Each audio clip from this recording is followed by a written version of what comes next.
Hello, Skive with another thought bubble. Just kind of because of the price and stuff, and some of the news is coming out. I'm doing a little bit more of these dailies.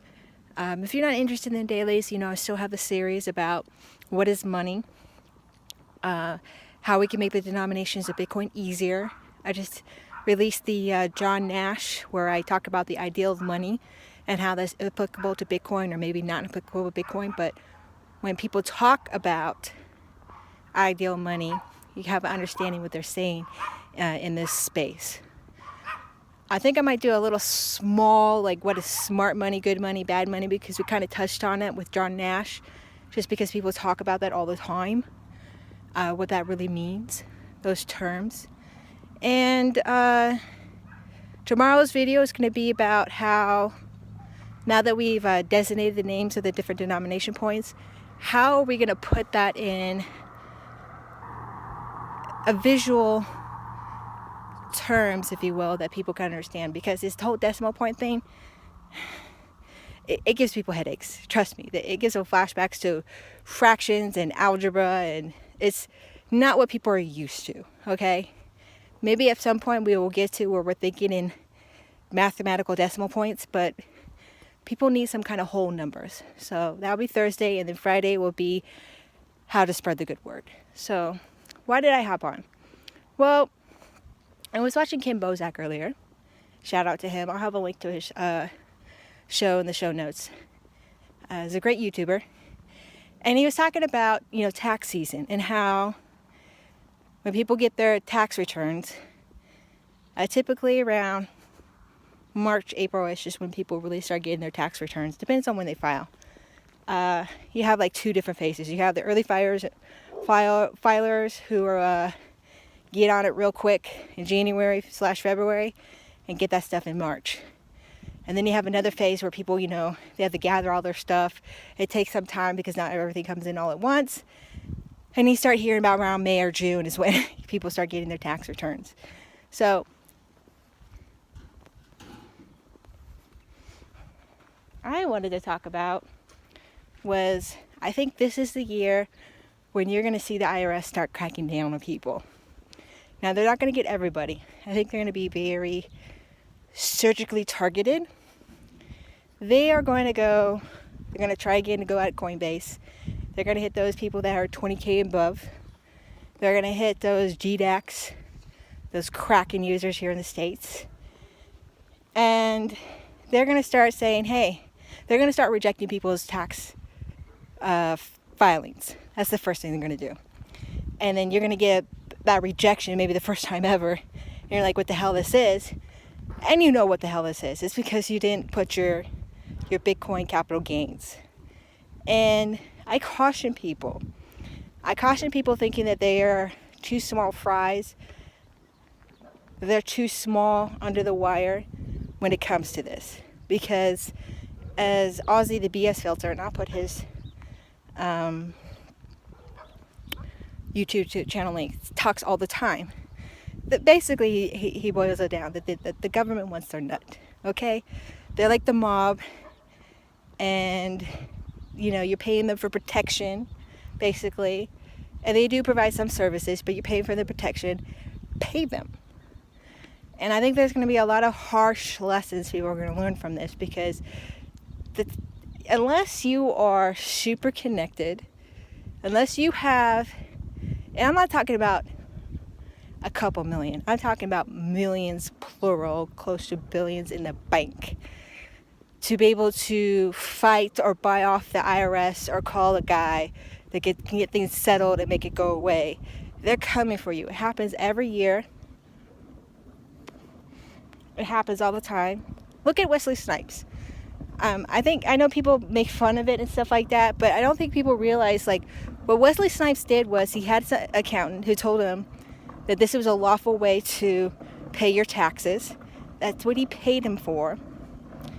And it wasn't. And so the IRS came knocking, and Wesley Snipes was like, I paid my guy, this accountant who has all his paperwork, is a legal accountant and everything, to do all this. Why are you coming after me? And that's what the case was about. It was like, I shouldn't go to prison or pay all this for this individual's mistake. It's much similar to the H&R debacle, where H&R Block fucked up a lot of people's taxes and ended up paying millions in fines and had to reorganize their entire company. I'm surprised they even survived it. They got so much scrutiny over the IRS. The IRS checks H&R Block shit like all the time now. They really do, because they really fuck people's up. Like, I think it was like mid 90s to early aughts. That time period, like, really fucked people's taxes up. A whole swath of people. But, you know, Wesley Snipes tried to fight it, which he has the right to do, but he lost. You're going against the federal government. You're going to lose. They have rigged the game so much to the point where it's kind of like playing the Patriots, okay? They're going to win. Whether they're cheating or not, they're going to win, okay? And I think you got to keep that in mind. More importantly, if you actually look at who actually gets audited all the time, who the IRS actually goes after, they go after the small fries. They're not going after the millionaires, rarely. Unless you're absolutely, completely defiant of them, they rarely do. Unless some serious red flags go up, they rarely do. Those cases are few and far between. They get like a lot of press ink, but that's not the bulk of IRS cases. I mean, even IRS agents say that. And when they do the breakdown, the numbers of them actually going after the small fry people, that legitimately what it is just make errors on their IRS tax filings. They just don't know, because our fucking tax system is so fucked up. It's not easy. It's not easy to file taxes. Even if you use a service like H&R Block or TurboTax or anything like that, it is not easy. And so there's like legitimate errors that people make, and they end up owing and not realizing it. It might be like a couple years before the IRS catches it, and then all of a sudden you get a bill with some interest rates, and you're wondering what the fuck that is. It sucks. But their enforcement is always at the bottom, because the people that do have resources, that can fight it, that can contest it legitimately, it does drag the IRS down. Even if the IRS wins in the end, it does drag their resources down. So why expend the resources and going after people, even if they have, you know, legitimately gotten away with millions in tax evasion? They're just not going to do it. They're going to go after the people that don't have the means to fight. And guess what? Even though you made all these cryptocurrency gains, even if you are Bitcoin wealthy, you're not the kind of wealthy to fight the IRS. You're just not. So as OZZY the Filter says, pay them. It's better to pay them now than have to deal and fight with them in the court system and lose. Just look at some of the local Bitcoin people that have been caught up in this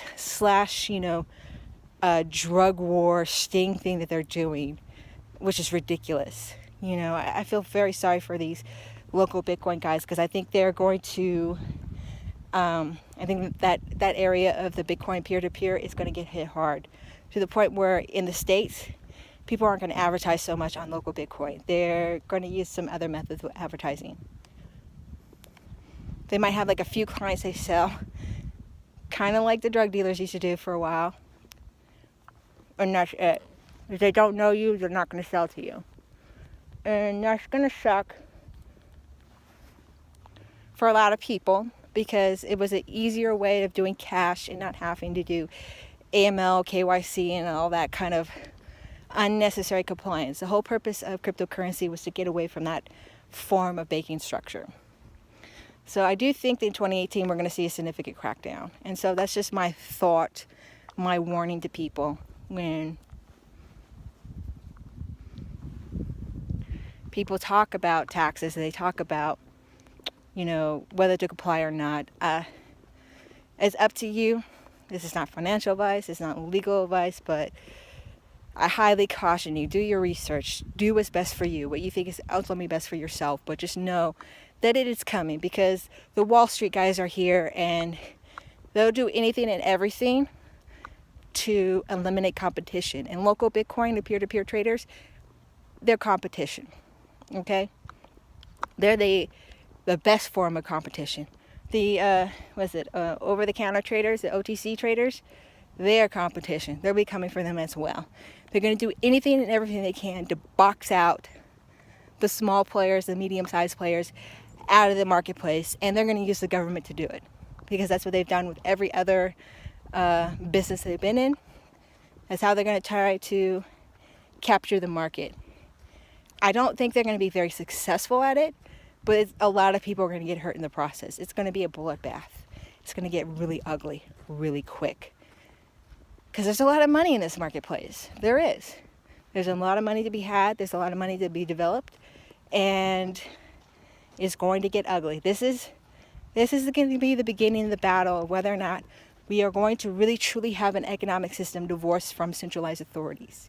So if you value wealth, if you value the ability to have control of your wealth, then you need to think about what your battle plan is. You're going to have to think about the different avenues.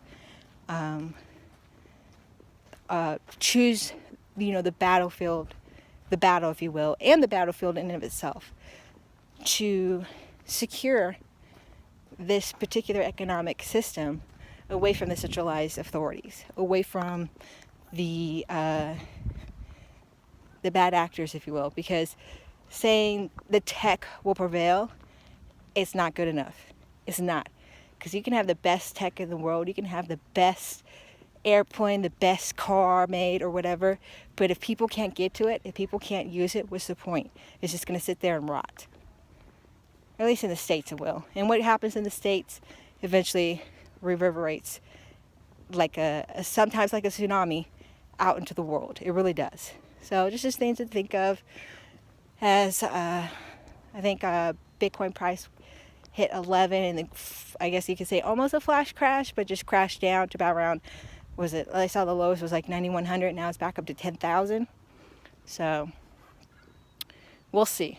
Not much of a price person, a price indicator. I don't think we're going to hit 20 by the end of the month, because I think we're going to see a lot of these up and down swings of highs and lows. But we'll see. Some people expect a flash crash and we're going to go down to 5. I think that might be good for the market overall. It'll still allow for smaller people to be able to purchase Bitcoin at that price point before really it gets to so high that people can't get in, really. Not into Bitcoin. Maybe other crypto coins, but not Bitcoin. But we'll see. We'll see how things shake out. I have some more thoughts about the best battle action plan, and maybe I'll save that for next week. Think about it over the weekend, how I want to convey that thought. But that's it for now. Excuse me. Yeah, so thank you for listening, and to the moon. Not on camera. To the moon.